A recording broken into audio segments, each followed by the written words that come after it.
Welcome back to our channel. இன்னைய வீடியோல என்ன பார்க்க போறோம் அப்படின்னு பார்த்தீங்கன்னா, ப்ரீவியஸ் இயர் கொஸ்டின் பேப்பர் தாங்க பார்க்க போறோம். அதாவது இப்போ நம்ம குரூப் 2 ப்ரிலிம்ஸ் கிளியர் பண்றதுக்கு நம்ம ப்ரீவியஸ் இயர் கொஸ்டின் பேப்பர் நிறைய பார்த்தாலே கொஞ்சம் நமக்கு ஹெல்ப்ஃபுல்லா இருக்கும். அதன்படி மேத்ஸ் நம்ம சால்வ் பண்ணி பார்க்கணும் அப்படிங்கிற மாதிரி நான் வீடியோல சொல்லியிருப்பேன். அதே மாதிரி தமிழ் இருக்கு பார்த்தீங்களா, தமிழ் இப்போ 2022 2020ல இருந்து கூட நம்ம ஸ்டார்ட் பண்ணலாம். இப்போ நான் எடுத்திருக்கிற கொஸ்டின் பார்த்தோம்னா 2022ல உள்ள ஒரு Tamil eligibility come scoring test. ஓகேங்களா, அதுதான் நான் எடுத்திருக்கிறேன். அதே மாதிரி இந்த மாதிரி தமிழ் எலிஜிபிலிட்டி டெஸ்ட் கொஞ்சம் நமக்கு ஈஸியாக தான் இருக்கும். இதே மாதிரி நமக்கு குரூப் 2 வரும்னு சொல்லி நம்ம நினைக்க முடியாது. இருந்தாலும் நம்ம ஓரளவுக்கு இதெல்லாம் பார்த்து வச்சுக்கிறது நல்லது. ஏன்னா அவங்களே ஆன்சர் மார்க் பண்ணியிருக்க போறாங்க. நம்ம திருப்பி திருப்பி அதையே பார்த்துக்கிட்டே இருக்கிறப்ப நமக்கு மைண்ட்ல அப்படியே இருக்கும். டெய்லி ஒரு தமிழ் கொஸ்டின் பேப்பர் பார்க்கறது ரொம்ப நல்லது. ஓகேங்களா, நம்ம எதுவுமே படிக்கலனாலும் பிளாங்கா படிக்கலனாலும் இதுல உள்ளதை நம்ம திருப்பி திருப்பி பார்த்தாலே போதும். இப்போ அதன்படி பார்க்கலாம் வாங்க. பாருங்க, எவன் பிளஸ் ஒருவன் என்பதனை சேர்த்து எழுத கிடைக்கும் சொல் எவன் ஒருவன். ஆப்ஷன் சி எவன் ஒருவன். உயர்வு பிளஸ் அடைவோம் அப்படின்னம்னா உயர்வு அடைவோம்.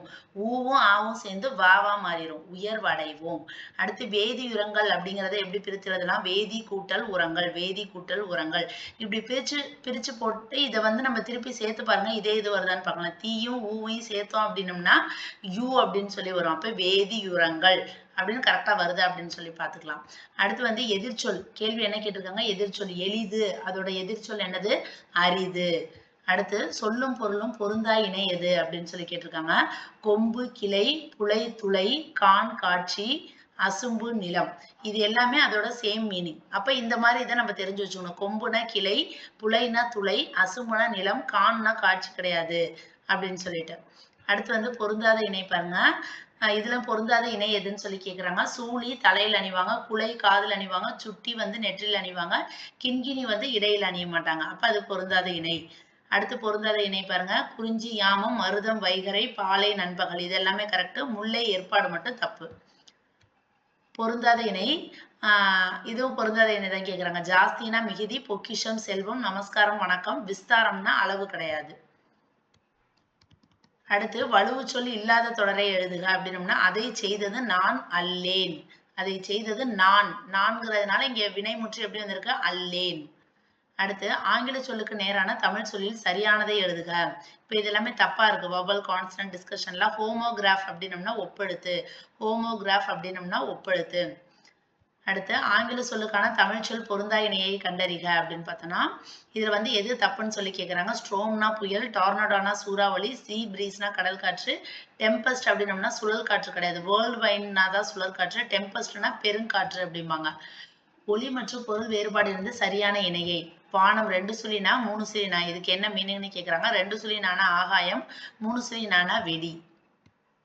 அடுத்து பாடி மகிழ்ந்தனர். இது என்ன தொடர்ந்து கேட்கறாங்க. பாடி மகிழ்ந்தனர் ஒரு எச்ச சொல். மகிழ்ந்தனர் அப்படிங்கிற ஒரு வினையை கொண்டு முடிந்திருக்கு, அதனால இது வினையச்சு தொடர். இதே மாதிரி ஒரு எச்ச சொல் ஒரு பெயரை கொண்டு முடிந்தால் அது பெயரச்சு தொடர். இப்ப இது வினையை கொண்டு முடிந்ததுனால வினையச்சு தொடர். கேட்டவர் மகிழ பாடிய பாடல் இது. தொடரில் இடம்பெற்றுள்ள தொழிற்பெயரும் வினையாளனையும் பெயரும் முறையே. ஃபர்ஸ்ட் தொழிற்பெயர் கேட்டுறாங்க. எது தொழிற்பெயர்? பாடல். வினையாளனையும் பெயர் என்னது? கேட்டவர். கேட்டவர். ஓகேங்களா. அடுத்து சரியான அகர வரிசை சொற்களை தேர்வு செய்க. சரியான அகர வரிசை பாப்பா, பிபி, பூ அந்த மாதிரி வரும்ல. அதுல இங்க கொடுத்திருக்கிறதுல என்ன வந்திருக்கு? பசி, பானம், பிடி, புலி, பவ்வம். அடுத்து திருப்பி அகர வரிசை கேட்டிருக்காங்க. இதுவும் ரொம்ப ஈஸி தான். தா, தா, தி, து, து அந்த வரிசையில இருக்கு, அதனால அது கரெக்டா வந்துருச்சு. அடுத்து திருப்பி அகர வரிசை. தமிழ் எலிஜிபிலிட்டி டெஸ்ட் எவ்வளவு ஈஸியா இருக்கு பாருங்க. ஜஸ்ட் நம்ம இதெல்லாம் தெரிஞ்சு வச்சுக்கலாம், அவ்வளவுதான். அடுத்து சொற்களை ஒழுங்குபடுத்துக. ஜப்பானில் உருவாக்கிய பெப்பர் இயந்திர மனிதனே சாஃப்ட் வங்கி.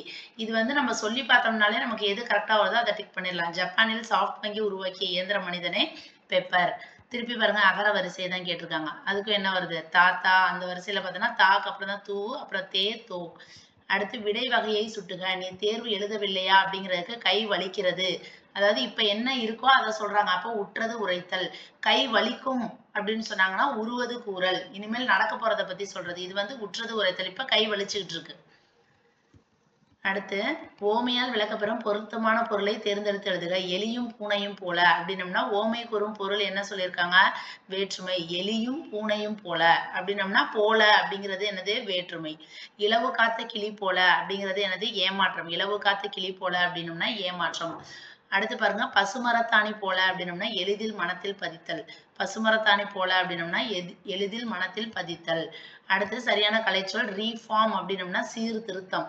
ரீஃபார்ம் அப்படின்னம்னா சீர்திருத்தம். இது நீங்க ஒரு கொஞ்சம் இதெல்லாம் கன்ஃபியூஸா இருக்கிற மாதிரினா ஏதாச்சும் ஃபன்னியா ஞாபகம் வச்சுக்கோங்க. இப்போ ஃபார்ம்னு வச்சுக்கோங்களேன், ஏதாச்சும் ஒரு ஃபார்ம் நம்ம வந்து ஃபில்அப் பண்றோம், பேங்க்குக்கு போறோம்னா அதுல ஏதாச்சும் நம்ம கரெக்ஷன்ஸ் பண்ணிக்கிட்டே இருப்போம். நம்ம ஒண்ணு எழுதியிருப்போம், பேங்க்ல அங்க உட்காந்துருக்கவரு இது தப்பு, இதை போய் மாத்திட்டு வாங்க அப்படின்னு சொல்லிக்கிட்டே இருப்பாங்க.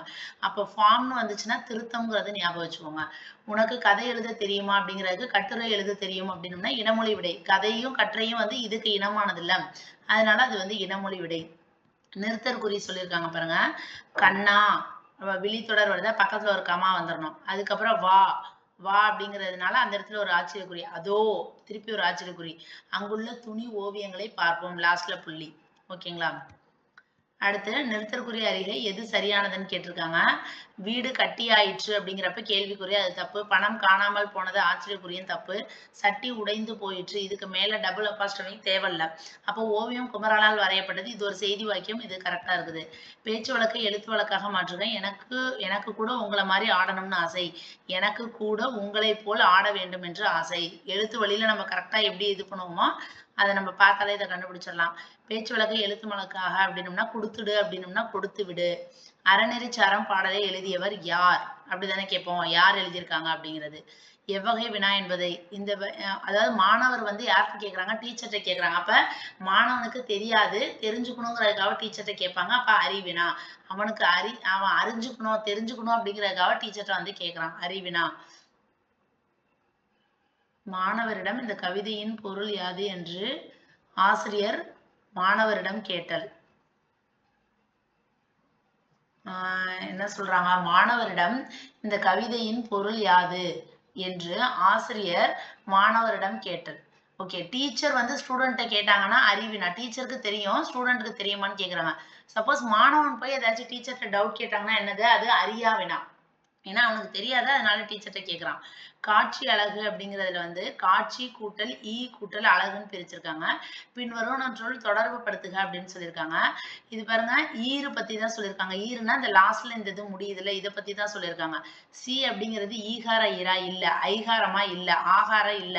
சீங்கிறத எப்படி பிரிக்கலாம், இச்சு கூட்டல் ஈ அப்படின்னு சொல்லி பிரிக்கலாம். அப்ப அது வந்து என்னது, இகர ஈற்று. அதாவது இந்த இடத்துல இந்த இச்சு சி இருக்கு பாத்தீங்களா, இதை வந்து எப்படி பிரிக்கலாம் அப்படின்னு பார்த்தோன்னா இச்சு கூட்டல் ஈ அப்படின்னு சொல்லி பிரிக்கலாம். அப்ப இது என்னது, இகர ஈற்று. அதைதான் இங்க வந்து கொடுத்துருக்காங்க. ஓகேங்களா? அடுத்து சரியான இணையை தேர்ந்தெடு. உயிர் கூட்டல் உயிர் வந்து மலை, மலை கூட்டல் அருவி. அதாவது உயிர் கூட்டல் உயிர்னா இந்த இடத்துல லை இருக்குல்ல, இதை எப்படி பிரிக்கலாம், இல் பிளஸ் ஐ அப்படின்னு பிரிக்கலாம். இல் பிளஸ் ஐ. அதே மாதிரி இங்க ஃபர்ஸ்ட் என்ன இருக்குது, இங்கேயும் உயிர் தான் இருக்குது. அப்ப இதுவும் உயிர், இதுவும் உயிர். அப்போ உயிர் பிளஸ் உயிர். இங்க பாருங்க, மெய் பிளஸ் மெய்ன்னு கொடுத்துருக்காங்க. இது வந்து மெய் ஓகே, ஆனா ஆங்கிறது உயிரெழுத்து தானே, மெய் பிளஸ் மெய்ன்னு கொடுத்துருக்காங்க. அது மாதிரி இது மூணுமே வந்து ராங். ஓகேங்களா? அந்த ஃபர்ஸ்ட் ஒன் மட்டும் தான் கரெக்ட். அதனால அவங்க சரியான இணையை கேட்டிருக்காங்க, அது வந்து கரெக்டா இருக்குது. அதுக்கடுத்து குரில் நெடில் மாற்றம் பொருள் வேறுபாடு இருந்து சரியான இணையை தெரிக. கொல் கோல் அப்படின்னம்னா கொல்னா வந்து வாங்கு, கோல்னா வந்து கோழி மூட்டுறதுன்னு சொல்லி சொல்லுவாங்களா, புறங்கூடுறது. குரில் நெடில் பிழையான சொல் என்னன்னு பார்த்தோன்னா கெண்டை கொண்டை. அதாவது பிழையான சொல் என்னன்னு சொல்லி கேட்குறாங்க. கல் கால் ஓகே, கிரி கீரி, குடம் கூடம், கெண்டை கெண்டை கொண்டை வரக்கூடாது. இது வந்து ஃபர்ஸ்ட் பார்த்தோன்னா நமக்கு இது கன்ஃபியூஸ் ஆகும். திருப்பி நீங்க எல்லாமே நல்லா பார்த்தோம்னா புரியும். கே இங்க என்ன வந்திருக்கணும், கோ வரக்கூடாது. இதோட நெடில் என்னது, கேவோட நெடில் என்னது, கே. ஏன்னா ஃபர்ஸ்ட் பார்த்தோன்னா நமக்கே புரியாது, இது கரெக்ட் மாதிரி தான் நமக்கு தோணும். அதனால திருப்பி ஒரு வாட்டி பார்க்கணும். ஏன்னா இது மூணும் கண்டிப்பா கரெக்ட். அப்ப இது உங்களுக்கு வந்து தெரியவே இல்லைனாலும் இது மூணும் கண்டிப்பா கரெக்டா, அப்ப இதுவா தான் இருக்கும்னு சொல்லி கூட போடலாம். அப்ப கேவோட நெடில் என்ன அப்படின்னு பார்த்தோன்னா கே. அடுத்த கேள்வி என்ன சொல்லியிருக்காங்க, கூற்று காரணம் சரியா தவறா அப்படின்னு கேட்டிருக்காங்க. 10 பாட்டு நூல்களுள் ஒன்று மதுரை காஞ்சி. காஞ்சி என்றால் நிலையாமை என்பது பொருள். மதுரை காஞ்சியை பாடியவர் மாங்குடி மருதனார். இப்ப கூற்று இரண்டுமே சரி, இது ரெண்டுமே கரெக்ட். அடுத்த கேள்வி, 3 சுழினா 2 சுழினா இந்த இவை மூன்றும் வந்து மயங்கொலி எழுத்துக்கள்னு சொல்லியிருக்காங்க. உச்சரிப்பில் சிறிதளவு மட்டுமே பொருள் வேறுபாடும் உடையது. அதாவது மயங்கொலி எழுத்துக்கள் மொத்தம் 8 இருக்குல்ல, அதுல இந்த 3 நாவும் வரும். இது வந்து உச்சரிப்புல மட்டும்தான் சிறிதளவு மட்டுமே வந்து சிறு உச்சரிப்புல மட்டும்தான் கொஞ்சம் மாற்றம் இருக்கும், பொருள் வந்து வேறுபாடு உடையது அப்படின்னு சொல்லியிருக்காங்க. ஆமா, அது ரெண்டுமே கரெக்ட் தான். அடுத்து கல்லாமை ஒழிக என்னும் பொருளில் வரும் தொடர் என்ன? இப்போ ஒழிக அப்படின்னு சொல்லியிருக்காங்க. கல்லாமை ஒழிக அப்படின்னு சொல்லியிருக்காங்க. அப்ப இது வந்து கண்டிப்பா நம்ம வந்து எது எது வராதுங்கிறத தெரிஞ்சுக்கலாம். விளைவுங்கிறது தெரியலனாலும் கல்லாமை ஒழிகங்கிறது இது வந்து ஒரு செய்தி கிடையாது. இது வந்து ஒரு வினா கிடையாது. இது வந்து ஒரு உணர்ச்சி கிடையாது. அப்ப கண்டிப்பா இது என்னவா தான் இருக்கும்? விளைவு. அப்ப நம்ம ஒரு கேள்விக்கு பதில் தெரியலன்னா இது 3ம் கண்டிப்பா வராதுங்கிறத தெரிஞ்சாலே போதும். நம்ம மீதி என்ன இருக்கோ அதை கண்ண மூடிட்டு நம்ம வந்து போட்டு வந்துடலாம். ஓகேங்களா? அடுத்து நேரான தமிழ்ச்சொல் அறிக. டெரகோட்டா அப்படிங்கிறது பார்த்தோம்னா சுடுமண் சிற்பம். நம்ம வந்து சிந்து சமவெளி இதுல வந்து வரும். டெரகோட்டாவால் ஆனது அப்படின்னு சொல்லுவாங்களா, அந்த சுடுமண் சிற்பம் இருக்கு பாத்தீங்களா, அதுதான் வந்து டெரகோட்டா. அடுத்து பொருளின் செறிவை சுட்டுக. அகமும் புறமும் காலை மாலை உற்றார் உறவினர் கண்ணங்கரையில். அதாவது பொருளின் செறிவு அப்படின்னு பார்த்தோம்னா இங்க வந்து கண்ணங்கரையில் அப்படின்னோம்னா இங்க வந்து கருப்பு கருப்பு இன்னும் கொஞ்சம் வந்து கருப்பா இருக்கிறது, கண்ணங்கரேர்னு இருக்குது அப்படின்னு சொல்லுவாங்களா, அதுதான் பொருளோட செறிவு. பச்சை பசேல் அப்படின்னு சொல்லுவாங்க. ஓகேங்களா, அது என்ன கலரோ அது இன்னும் கொஞ்சம் வந்து செறிவு இன்னும் கொஞ்சம் அதிகமா சொல்ற மாதிரி. இது 3ம் வராது. அகமும் புறமும் காலை மாலை உற்றார் உறவினர் இதுலலாம் ஏதாச்சும் அதோட செறிவை காமிக்கிற மாதிரி இருக்கா? இல்ல, கண்ணங்கரையில் அப்படிங்கிறது செறிவை காமிக்கிற மாதிரி இருக்கு. இந்த மாதிரி தான் நம்ம வந்து சூஸ் பண்ணணும். அடுத்து சொல்லும் பொருளும். பொச்சாப்பு அப்படின்னம்னா என்னது? சோர்வு. அப்போ பொச்சாப்புனா என்னது? சோர்வு. குமரி வட்டத்தில் உப்பர் என்பது யாரை குறிக்கும்? இது கொஞ்சம் புதுசா இருக்கு பாருங்க, இதை நோட் பண்ணி வச்சுக்கலாம். குமரி வட்டத்தில் உப்பர் அப்படிங்கிறது எதை சொல்லுமா? தாத்தாவை சொல்லுமா. உறவினர், அதாவது இது நம்ம இந்த மாதிரி கொஸ்டின் இப்ப நமக்கு தெரியவே இல்லைன்னு வச்சுக்கோங்களேன், என்ன நமக்கு தோணும்? உப்பளம் அப்படிங்கிறது கண்டிப்பா இருக்காது. உப்பர் என்பது இவங்களே என்ன சொல்லிட்டாங்க? யாரை குறிக்கும் அப்படின்னு சொல்றாங்க. அதனால இது கண்டிப்பா உப்பளமா இருக்க வாய்ப்பு இல்ல.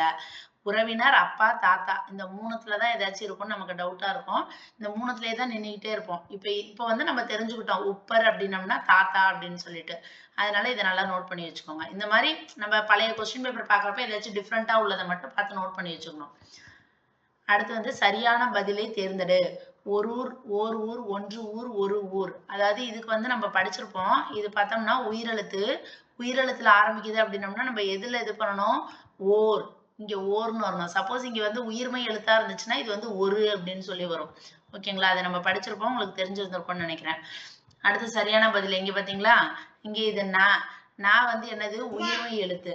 உயிர்மை எழுத்து அப்படிங்கிறதுனால இங்க என்ன பண்ணிருக்காங்க? ஒரு அப்படின்னு சொல்லி இருக்கு. அப்ப இது வந்து கரெக்ட். அப்ப இந்த 2 கேள்வி பாக்குறப்ப இந்த பாயிண்ட்டை நம்ம அப்படியே தெரிஞ்சு வச்சுக்கணும். சப்போஸ் தமிழே நீங்க படிக்கலனாலும் ஜஸ்ட் ப்ரீவியஸ் இயர் கொஸ்டின் ஒரு 10 வருஷத்து கொஸ்டின் பேப்பரை நீங்க அப்படியே பார்த்துக்கிட்டே இருந்தீங்கனாலே நமக்கே ஒரு ஐடியா வந்து கிடைச்சிரும். நான் அது மாதிரி தான் டெய்லி வந்து ஒரு கொஸ்டின் பேப்பர் போடலான்னு இருக்கேன். இப்போ வந்து 2022 சீரீஸ் போயிட்டு இருக்கு. இதை முடிச்சதுக்கு அப்புறம் 2023 அந்த மாதிரி வரலாம். டெய்லி ஒரு 2 கொஸ்டின் பேப்பர் பார்த்தாலே போதுங்க. அடுத்து சொல்லையும் பொருளையும் பொறுத்துக. என்ன சொல்லியிருக்காங்க? ஒப்புமை. ஒப்புமை அப்படின்னம்னா என்னது? இணை. ஒப்புமைனா என்னது? ஒப்பு அப்படின்னாலே இணை. இவங்களுக்கு இவங்கள். அதுக்கு அடுத்து அற்புதம். அற்புதம்னா என்னது? வியப்பு, ரொம்ப வியந்து போய் பார்க்கிறது. முகில் அப்படின்னம்னா மேகம். உபகாரி அப்படின்னம்னா வள்ளல். உபகாரினா வள்ளல், முகில் மேகம், அற்புதம் வியப்பு, ஒப்புமை இணை. அடுத்த கேள்வி. இந்த மாதிரி பேசேஜ் கொடுத்து இந்த மாதிரி கேள்வி கேட்பாங்க பாத்தீங்களா, ஒரு 3, 4, 5 கேட்பாங்க. இது ரொம்ப ஈஸியா தான் இருக்கும். இதை படிச்சு பார்த்தா டக்குன்னு நம்ம வந்து போட்டுடலாம். ஓகேங்களா, அதனால வந்து இது நான் அதை சொல்லல. அடுத்து பாருங்க, இவை கூட்டல் எல்லாம் அப்படின்னம்னா இவை எல்லாம். என்றென்றும் அப்படின்னம்னா என்று கூட்டல் என்றும். தாம் கூட்டல் இனி அப்படின்னம்னா தாமினி. தாமினி. இம் கூட்டல் ஈ என்னவா மாறிடுச்சு? மீயா மாறிடுச்சு. தாமினி. இன்று கூட்டல் ஆகி அப்படின்னம்னா இன்றாகி. அடுத்து புரவலர் என்பதன் எதிர்ச்சொல். புரவலர் என்பதன் எதிர்ச்சொல் என்னது? இரவலர். புரவலரோட எதிர்ச்சொல் என்னது? இரவலர். அடுத்து பொருந்தாத இணையை கேட்டிருக்காங்க. கிழக்குல இருந்து வீசக்கூடிய காற்று வந்து கொண்டல்னு சொல்லுவாங்க. மேற்குனா கோடை சொல்லுவாங்க. தெற்குனா தென்றல்னு சொல்லுவாங்க. வடக்கு. வடக்கு அப்படிங்கிறது என்னது? குணக்கு கிடையாது. வடக்குனா வாடை காற்றுன்னு சொல்லுவாங்க. வடக்குனா என்னது? வாடை காற்று. அடுத்து ஆண்பால் பிள்ளை தமிழ் பருவத்தில் அல்லாததை கண்டறிக. அதாவது ஆண்பால் பிள்ளை தமிழ் இருக்கும் பாத்தீங்களா, அதுல இல்லாதது என்னன்னு சொல்லி கேக்குறாங்க. இந்த கலங்குங்கிறது வந்து பெண்பால் விளையாட்டு தமிழ், அதாவது பெண்பால் பிள்ளை தமிழ்ல தான் வரும். ஆண்பால் பிள்ளை தமிழுக்கு வராது. கலங்கு அப்படிங்கிறது வந்து ஆண்பாலுக்கு வராது, அதை தெரிஞ்சுக்கலாம். அடுத்து பெண்பால் பிள்ளை தமிழுக்கு பொருந்தாத பருவம் பார்த்தோம்னா சிறுதேர். சிறுதேருங்கிறது வந்து ஆம்பளை பிள்ளைங்க தான் விளையாடுறது, பொம்பளை பிள்ளைங்களுக்கு வராது. அப்ப இதுல இருந்தே நம்ம தெரிஞ்சுக்கணும், பெண் பிள்ளைகளுக்கு என்னென்ன வரும்? கலங்கு, அம்மானை, ஊசல். ஆண் பிள்ளைக்கு என்ன வரும்? சிறுதேர். அதாவது நம்ம ஆல்ரெடி படிச்சிருந்தோம்னா ஓகே, நம்ம படிக்கல அப்படின்னாலும் ப்ரீவியஸ் இயர் கொஸ்டின் பேப்பர் பார்க்குறப்ப ஓரளவுக்கு நமக்கு ஒரு ஐடியா கிடைக்கும். அதுக்காக நான் சொல்ல வரேன். அடுத்து பொருந்தா இணை கேட்டிருக்காங்க. ஆரினா அருமை, அல்கினா வந்து தங்கி, இரடினா திணை, படுகர்னா வந்து மேடு கிடையாது. படுகர்னா பள்ளம் வரும். படுகர்னா மேடு கிடையாது. அடுத்து சந்திப்பிழையற்ற தொடரை அறிக என்ன சொல்லியிருக்காங்க? நெகிழி பையை. நெகிழி பையை. அப்ப இந்த இடத்துல இப்போ வரணும். பையை ஐ வந்திருக்கிறதுனால இங்க வந்து ஒரு இப்போ வரணும். புறக்கணிப்போம் இது வந்துரும். அதுக்கப்புறம் நெடுநாள் வாழ்வோம். இந்த இடத்துல நம்ம எதுல தப்பு பண்ணிருவோம் அப்படின்னு பார்த்தோம்னா இந்த நெகிழி பையை ஆப்ஷன் சி போட்டுருவோம். அதாவது நெகிழி பையை இந்த இடத்துல ஐங்கிற இடத்துல இப்போ வருங்கிறது எல்லாத்துக்கும் தெரிஞ்சிடும். ஆனா நெகிழி பையை அப்படின்னு இந்த இடத்துல இப்போதான் நம்ம கொஞ்சம் கன்ஃபியூஸ் ஆகும். ஓகேங்களா? அந்த மாதிரி இதை பார்த்துக்கோங்க. அப்ப இந்த இடத்துல வந்து அதாவது இது என்னன்னா இது ஏதோ ஒண்ணு தமிழ்ல படிச்சிருப்போமே. அதாவது ஒரு சிறப்பு பெயர் பொது பெயர் அப்படின்னு சொல்லி வரும்ல, அது மாதிரி பைங்கிறது வந்து பொது ஐ திங்க் இரு பெயரட்டு பண்பு தொகைன்னு நினைக்கிறேன். இரு பெயரட்டு பண்பு தொகையில வல்லினம் மிகும். பைங்கிறது வந்து பொது பெயர். அதுலயுமே இது வந்து நெகிழி பையா இருக்கிறதுனால இப்பு. மஞ்ச பையா இருந்துச்சுன்னா அந்த இடத்துல இப்போ வரும். அப்ப ஒரு சிறப்பு பெயர் ஒரு பொது பெயர் இப்படி வரும்ல, அது இரு பெயரட்டு பண்பு தொகைன்னு சொல்லி சொல்லுவாங்க.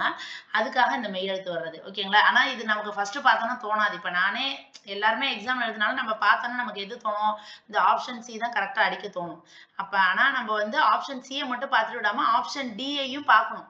இன்னொரு ஆப்ஷனையும் பார்த்துட்டு இதுல ஏன் இப்ப கொடுத்துருக்காங்க, இப்ப எதனால கொடுத்துருக்காங்க அப்படிங்கிற மாதிரி நம்ம யோசிச்சாலே நம்ம இந்த இது தப்பானதை இது பண்ணிடுவோம். நமக்கு ஒண்ணு ரைட்டுன்னு தெரிஞ்சோன்னா அதை டக்குன்னு போட்டுறக்கூடாது. எல்லா ஆப்ஷனையும் பாருங்க. அதுல ஏன் இப்படி கொடுத்துருக்காங்க, என்ன காரணமா இருக்கும் அப்படின்னு சொல்லி யோசிச்சாலே நமக்கு ஒரு ஐடியா கிடைக்கும். அடுத்து மரபு பிழையற்ற காய்களின் இளமை பெயர் காண்க. என்ன சொல்லியிருக்காங்க? கத்தரி பிஞ்சு. கத்தரி பிஞ்சு. இது வந்து வாழைக்காய், மாம்பிஞ்சு, அவரைக்காய். இது வந்து மரபு பிள்ளை இல்லாத காய்களோட இளமை பெயர். காய்களோட இளம் பெயர்ல கத்தரிக்கு என்ன சொல்றாங்க? கத்தரி பிஞ்சு. அடுத்து மரபு வலுவை காண்க. மயில் வந்து அகவும், கோழி கொக்கரிக்கும், கிளி கீச்சிடும், குயில் வந்து கூவும்னு வரும். இங்க கத்தும்னு கொடுத்துருக்காங்க. அதனால தப்பு. அடுத்து மரபு பிழையற்றதை எடுத்து எழுதுக. இதுல மயில் அகவுங்கிறது கரெக்ட். காகம் கத்தும் இல்ல, காகம் கரையும், புறா வந்து குணகும், கோழி வந்து என்னது? கோழி கொக்கரிக்கும் சேவல் தான் கூவும். ஆமா, கோழி கொக்கரிக்கும் சேவல் கூவும். அடுத்து சந்திப்பிழையை நீக்குக. உலக பெரும் புகழை பெற்று தந்த சிறந்த நூல் திருவள்ளுவரின் திருக்குறள். உலக உலக பெரும். அப்ப இந்த இடத்துல இப்போ அது உலக பெரும் புகழை ஐ வந்துட்டாலே இப்போ வந்துடும். அந்த வேற்றுமை ஐ வந்துட்டாலே அது வந்துடும். அது எல்லாத்துக்குமே நமக்கு தெரிஞ்சிடும். இந்த இடத்துல உலக பெரும். அப்ப இந்த இடத்துல வந்து உலக இப்போ வரணும்.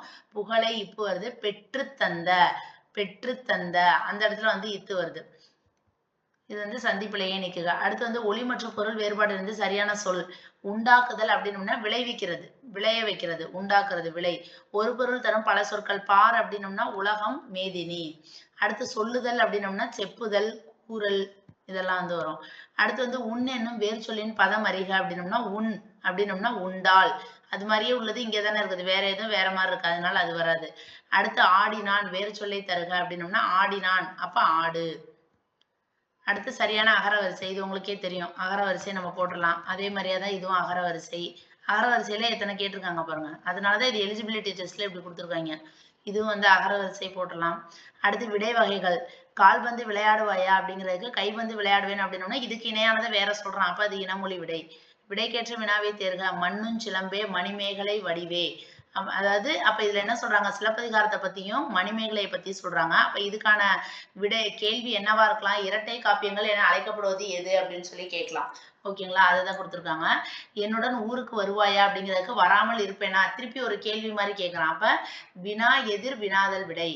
எவ்வகை முக்கியம் என கண்டெழுதுக. பள்ளிக்கு புத்தகங்கள் வருவித்தார். வருவித்தார் வி வருதா? அப்ப அதனால இது என்னது? பிறவினை. வருவித்தார். எவ்வகை வாக்கியம்? வீடு கட்டியாயிற்று. அதாவது இந்த மாதிரி ஆயிற்று, போயிற்று, ஆனது இப்படி வந்தாலும் செயற்பாட்டு வினைதான். இந்த இடத்துல எப்படி வருவித்தார் வி இது வந்துச்சுன்னா பிறவினை வச்சுக்கோங்க. வீடு கட்டியாயிற்று, ஆயிற்று, போயிற்று, போனது இந்த மாதிரிலாம் வந்துச்சுனாலும் செயற்பாட்டு வினை. இப்ப வீடு கட்டியாயிற்று. சப்போஸ் இது செயற்பாட்டு வினை அப்படிங்கிறது நமக்கு தெரியலனாலும் இதெல்லாம் கண்டிப்பா கிடையாதுங்கிறது நமக்கு தெரியும். வீடு கட்டியாயிற்று அது தன்வினை கிடையாது. செய்வினை கண்டிப்பா கிடையாது. பிறவினையும் கிடையாது. அப்ப கண்டிப்பா இது செயற்பாட்டு வினையா இருக்கும் அப்படின்னு சொல்லி நம்ம போட்டுடலாம். அடுத்து பிறமொழி சொற்களுக்கு இணையான தமிழ் சொற்களை கண்டறிக. என்ன சொல்லியிருக்காங்க? கிரியேட்டர் அப்படின்னோம்னா படைக்கிறவங்க. கிரியேட்டர் படைப்பாளர். ஆர்டிஸ்ட் என்னது? கலைஞர். கார்ட்டூன்னா என்னது? கருத்துப்படம். கருத்துப்படம்னா கார்ட்டூன். கேவ் பெயிண்டிங்ஸ் அப்படின்னோம்னா குகை ஓவியங்கள். அதுக்கடுத்து பிறமொழி சொல்லுக்கு இணையான தமிழ் சொல்லை கண்டறிக. விஷம் அப்படின்னம்னா நஞ்சு. விடம், அமுது, அதாவது அமுது, இனிப்பு இது கிடையாது. நமக்கு குழப்பமாகிறது வந்து விடமா இருக்குமோ அப்படின்னு சொல்லி தோணும். ஆனா விடம் கிடையாது. விஷம். இதோட பியூர் தமிழ் என்னது? நஞ்சு. இலக்கண நெறியிலிருந்து பிறழ்ந்து சிதைந்து வழங்கும் சொல் என்னன்னு பார்த்தோம்னா அதாவது இலக்கண நெறியிலிருந்து பிறழ்ந்து சிதைந்து வழங்குறது என்னது? குடந்தை. மதுரை, நீலகிரி, திருச்சி எல்லாம் கரெக்டா இருக்குது. குடந்தை. அது மட்டும் தான் வந்து இலக்கண நெறியிலிருந்து பிறழ்ந்து வழங்குது. கீழ்காணும் ஊர் பெயர்களில் தவறான மருவை எழுதுக அப்படின்னு சொல்லியிருக்காங்க. அப்ப இதெல்லாம் கரெக்டானதெல்லாம் தெரிஞ்சு வச்சுக்கணும். மன்னார் அப்படின்னம்னா மன்னார்குடி, அரிவை அப்படின்னம்னா அரியலூர், கும்பை அப்படின்னம்னா கும்பகோணம். இது வந்து என்ன சொல்லியிருக்காங்க? கோவை. கோவை வந்து கோயம்புத்தூர். கோவை கோயம்புத்தூர் தானே? இது ஏன் இப்படி சொல்றாங்க? கோயம்புத்தூர், கோவை கரெக்டு தானே? கீழ்காண ஊர் பெயர்களில் தவறான மருவை எழுதுக. கோயம்புத்தூர், கோவை இது கரெக்டுன்னு தான் தோணுது. உங்களுக்கு ஏதாச்சும் இதுல கரெக்டான ஆன்சர் கொடுத்துருக்காங்களா? இல்லை டிஎன்பிசி ஒவ்வொரு சமயம் வந்து இது வந்து தப்பான ஆன்சர்ஸ் கூட கொடுப்பாங்க. அப்புறம் நம்ம வந்து கிளைம் பண்ணுவோம் பார்த்தீங்களா? அது மாதிரியா என்னன்னு தெரியல. எனக்கு இது கொஞ்சம் டவுட்ஃபுல்லாக இருக்குது. உங்களுக்கு தெரிஞ்சுன்னா கீழே கமெண்ட்டில் சொல்லுங்கள். அடுத்து பாருங்க, கோழி என்பதன் இளமை பெயர் என்ன அப்படின்னு பார்த்தோன்னா கோழி குஞ்சு. அடுத்து சொற்களை இணைத்து புதிய சொல் உருவாக்குதல். நாவாய் என்பதன் சரியான சொல் வந்து படகு. நாவாய்னா படகு. மகாகவி சுப்பிரமணிய பாரதியார் நீடுதுயில் நீக்க பாடி வந்த நிலா என்று பாராட்ட பெற்றவர். இறந்த காலம். அதாவது இது எந்த காலம் அப்படின்னு சொல்லியிருக்காங்க. மகாகவி சுப்பிரமணிய பாரதியார் நீடுதுயில் நீக்க பாடி வந்த நிலா என்று பாராட்ட பெற்றவர். பாராட்ட பெற்றவர் முன்னாடியே இது நடந்துருச்சு. அப்ப அதனால இது என்னது? இறந்த காலம். சரியான இணை கண்ணன் வந்தான் அப்படிங்கிறது இறந்த காலம். மீதி எல்லாமே தப்பு. கண்ணன் வருவான் அப்படின்னம்னா எதிர்காலம் வரணும். வருகிறான்னா அதாவது வருகிறான்னா நிகழ்காலம். வருகின்றான் அப்படின்னாலும் அந்த நிகழ்காலம் இதுலதான் வரும். அப்ப இதுல வந்து கண்ணன் வந்தான் இறந்த காலம் இதுதான் வந்து கரெக்ட். அடுத்து மரபு தொடர். இல்லத்தின் அருகே புதிதாக கூரை வேய்ந்தனர். கூரை என்ன பண்ணுவாங்க? கூரை வேய் அப்படிதான் சொல்லி வரும். அப்ப கூரை வேய்ந்தனர். அடைப்புக்குள் உள்ள சொல்லை தகுந்த இடத்தில் சேர்க்க. கவிழும். சோலை பூவினில் வண்டினம் கவிழும். அதாவது இந்த கவிழும்ங்கிறது எங்க வரும்னு சொல்லி சொல்றாங்க. மீதி இதுலலாம் வருமானு பாருங்க. மலைமுகட்டில் மேகம். மேகம் போய் கவிழுமா? கவிழாது. காலை ஒளியினில் மலர் இதழ் கவிழும். காலை ஒளியினில் மலர் இதழ். இது கொஞ்சம் டவுட்டா இருக்கு நமக்கு. சப்போஸ் இப்ப நமக்கு இது ஆன்சர் தெரியாம நம்மளே இப்ப எக்ஸாம்ல உட்காந்துருக்கோம்னா காலை ஒளியினில் மலர் இதழ். காலை ஒளியில மலர் இதழ் என்ன ஆகும்? விரியதான் செய்யும். கவிழாதுல்ல. சோலை பூவினில் வண்டு இனம் கவிழும். சோலை பூவுல தான் வண்டு என்ன பண்ணிரும்? உள்ளுக்குள்ளார போய் கவுந்துரும். ஏன்னா அதுல போய் தேன் குடிக்கிறது. இயற்கையின் இன்பம் கவிழும். அப்ப இதெல்லாம் கிடையாது. அப்ப இதுதான் கரெக்ட் அப்படிங்கிறத போடலாம். இருபொருள் தரும் வினை. நகை அப்படின்னம்னா புன்னகை, பொன்னகை. அடுத்து செய்னா செயலை செய், வயல், நிலம். அதுவும் வந்து செய்யுன்னு தான் சொல்லுவாங்க. அடுத்து லெக்சிகன் அப்படிங்கிறது என்னது? பேரகராதி. லெக்சிகன் அப்படின்னம்னா பேரகராதி. அடுத்து கலைச்சொல் பாருங்க. மாரல் அப்படின்னம்னா என்னது? மாரல் ஸ்டோரிஸ் அப்படிம்பாங்களா? அப்ப நீதி கதைகள். கைடன்ஸ் அப்படின்னம்னா உங்களுக்கு கைட் பண்றது யாரு? வழிகாட்டுறது அப்படிம்பாங்க. டிசிப்ளின் அப்படின்னம்னா ஒழுக்கம். சைல்டு லேபர் அப்படின்னம்னா குழந்தை தொழிலாளர். அடுத்தது புலி டேஷ் சரியான சொல். புலி என்னது? புலி பரல். புலி என்னது? பரல். புலி குட்டின்னு சொல்லி சொல்லுவோம்ல, அதுதான் வந்து புலி பரல். புலியோட குட்டியை வந்து என்ன சொல்லுவோம் அப்படின்னோம்னா பரல். மேக்சிமம் இந்த மாதிரி நமக்கு வந்து நல்லா தெரிஞ்சதான் ஃபர்ஸ்ட் வந்து கொடுத்துருப்பான். நம்ம தப்பு பண்ணணுங்கிறதுக்கானே. நம்ம நார்மலா ஃபர்ஸ்ட் பார்த்தோம்னா புலி குட்டி பார்த்தோம்னா புலிக்குட்டி அப்படின்னு போட்டுருவோம். ஆனா நம்ம மீதி உள்ள ஆப்ஷன்ஸ் எல்லாத்தையும் பார்க்கணும். ஏன் அது வராது அப்படிங்கறத யோசிச்சாலே நம்ம தப்பு பண்ண மாட்டோம். புலிப்பரல். அவசர குடுக்கை அப்படின்னம்னா எண்ணி செயல்படாமை. அவசர குடுக்கைன்னா அவசர அவசரமா பண்றது. பின்னாடி என்ன நடக்க போகுது என்ன ஏதுன்னு தெரியாம. சொற்களின் கூட்டு பெயர்கள் பாருங்க. கம்பு அப்படின்னம்னா கம்பங்கொள்ளை. இதெல்லாம் நம்ம சொல்லி பார்த்தாலே தெரியும் எது கரெக்டா வருது அப்படின்ட்டு. பின்வரும் நாட்கள் தவறான செய்தி என்னன்னா அரிக்கமேடு அகழ்வாய்வில் ரோமானிய நாணயங்கள் கிடைச்சிருக்கு. அரிக்கமேடு அகழாய்வுல. புறப்பொருள் வெண்பாமலை என்னும் இலக்கண நூலில் ஏறுகோள் பத்தி சொல்லியிருக்காங்க. 8, 10 ஆகிய எண்ணு பெயர்களின் பேர் வல்லினம் மிகாது. அது வந்து தப்பு. நம்ம படிச்சிருப்போம் 8, 10க்கு அப்புறம் உள்ள எண்ணு பெயர்களின் பின்னாடி என்ன பண்ணோம்? வல்லினம் வந்து மிகும். பட்டிமன்றம் பற்றிய குறிப்பு வந்து மணிமேகலையில் காணப்படுகிறது. இப்ப நம்ம இந்த ஒரு கேள்வி படிச்சதுனால இந்த 3 கேள்விகள் வந்து அதாவது 3 இது நம்ம புதுசா தெரிஞ்சுக்கிட்டோம். அரிக்கமேடு அகழ்வாய்வுல ரோமானிய நாணயங்கள் இருந்துச்சு. புறப்பொருள் வெண்பாமாலை அப்படிங்கிறது ஒரு இலக்கண நூல். அதுல வந்து ஏறுகோளை பத்தி சொல்லியிருக்காங்க. பட்டிமன்றத்தை பத்தி எதுல சொல்லியிருக்காங்க? மணிமேகலையில. அது இல்லாம 8, 10 அப்படிங்கிற எண்ணு பெயர்களுக்கு முன்னாடி வல்லினம் மிகும். இந்த மாதிரிதான் ஒரு கேள்வியில இருந்து நம்ம வந்து ஒரு 4 இன்ஃபர்மேஷன் வந்து நம்ம தெரிஞ்சுக்கணும். அடுத்து சரியான தொடர் பாருங்க. வல்லினம் மிகும் இடங்கள் மிகா இடங்கள் அறிந்து பயன்படுத்த வேண்டும். அதாவது இங்க மாத்தி மாத்தி கொடுத்துருக்காங்க. அதை படிச்சு பார்த்தாலே நமக்கு தெரியும். இதுதான் வந்து கரெக்டா இருக்குது. அடுத்து 98 பாருங்க. தேசம் அப்படின்னம்னா என்னது? தேசம்னா நாடு. நெறினா என்னது? வழி. மாசற அப்படின்னம்னா குற்றம் இல்லாமல். மேதைகள் அப்படின்னம்னா அறிஞர்கள். எவ்வளவு ஈஸியா கேட்டிருக்காங்க பாருங்க. அடுத்து ஒருமை பன்மை பிழை நீக்கி எழுதுக. பறவைகள் கண்டம் விட்டு கண்டம் பறக்கின்றன. அதாவது பறவைகள் அப்படின்னு இருக்கிறதுனாலதான் இங்க என்ன வருது? கின்றன அப்படின்னு சொல்லி வருது. இல்லாட்டி இது வந்து பறவை அப்படின்னு இருந்துச்சுன்னா பறக்கின்றது, பறக்கிறது அப்படின்னு சொல்லி விட்டுறலாம். பறவைகள் அப்படின்னு இருக்கிறதுனால பறக்கின்றன. அடுத்து ஒருமை பன்மை பிழை நீக்கி எழுதுக. இதுல பாருங்க, மாணவர்கள் வியந்து வியந்து நிற்கின்றனர். மாணவர்கள் அப்படின்னு சொல்றதுனால என்ன வருது? மாணவர்கள் வியந்து நிற்கின்றனர் அப்படின்னு சொல்லி வருது. இப்ப 100 கேள்வி வந்து தமிழ் கேள்வி பார்த்தாச்சு. அதுக்கடுத்து இது வந்து ஜெனரல் ஸ்டடீஸ் வந்து கொடுத்துருக்காங்க. நம்ம இப்ப தமிழ் மட்டும் தான் பார்த்துட்டு இருக்கோம். அதுக்கு அடுத்ததுல அடுத்த வீடியோல இன்னொரு தமிழ் கொஸ்டின் பேப்பரோட பார்க்கலாம். தேங்க்யூ.